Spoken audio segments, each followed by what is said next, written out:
I'm not late. Everybody's just early. Dude, this is the halter circle. I'm sorry.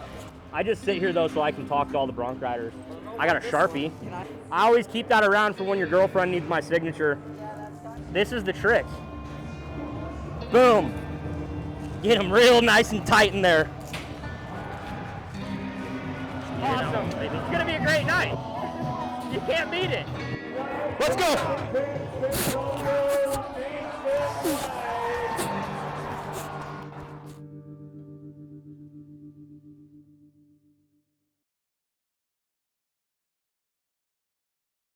You know, I started doing all the other events first. Started riding mutton busting, went into calf riding, bull riding.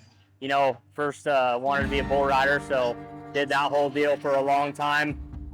My parents were very proactive with us. They, you know, had us in every event riding horses, you know, from the steer dobbing to the steer stopping, and, you know, just did all that, you know, grew up, did the stepping stones through that, and kind of never really had anything I specifically wanted to do, but it was bull riding at the time, and I think that's kind of how everybody starts out, gets you into the rough stock.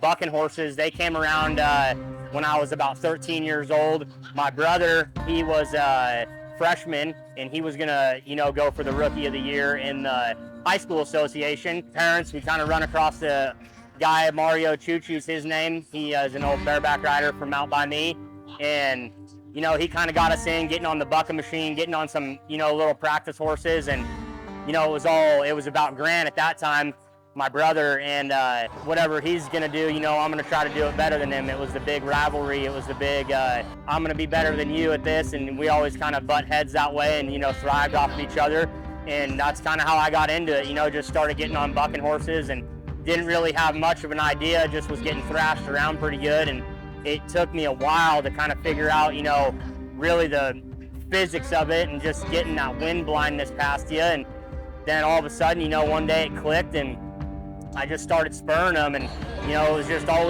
it's always been an aggression thing. And for me, it was kind of easy because I was, you know, raised with older brothers, and, you know, it made me tougher and it made me kind of have to fight for my life, you know, at some points. And that just kind of went into the bareback riding. And, you know, my brother Grant, he's an excellent bareback rider, rode bareback horses for a long time, and, you know, we really thrived off of each other growing up, so that really pushed me to be a better bareback rider.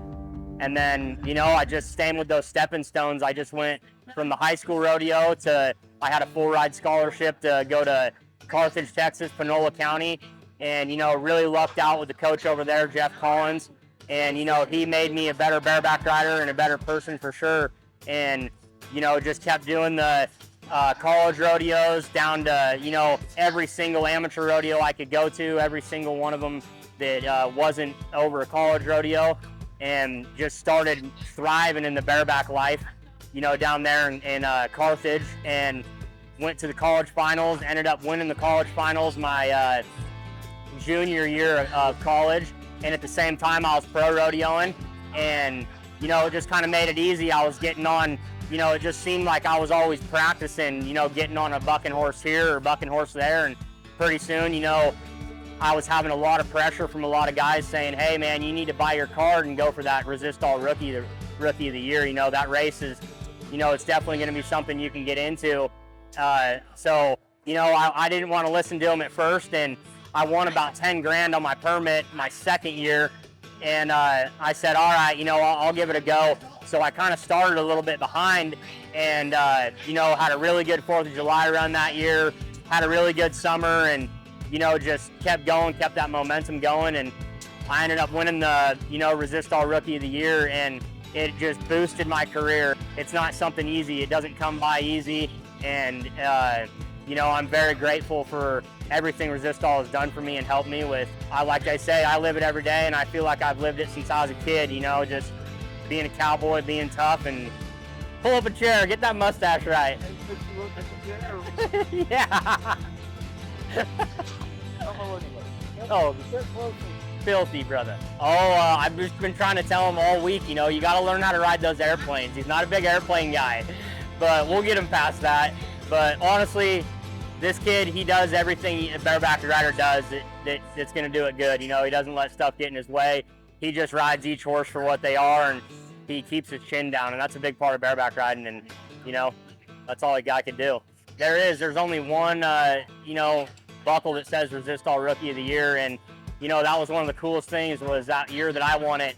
I went down into that locker room, and Casey Fields, you know, I can't remember, he's probably 2-3-time world champion at that point, and he says, you know, that's one buckle I don't have, and that's one buckle I wish I had, and, you know, that really just puts it into perspective that it is something that's hard to win. It's not something that's just handed out. It's a title that most guys go for. It's a one-time deal. That Resistol Rookie is just, it sets you apart, you know?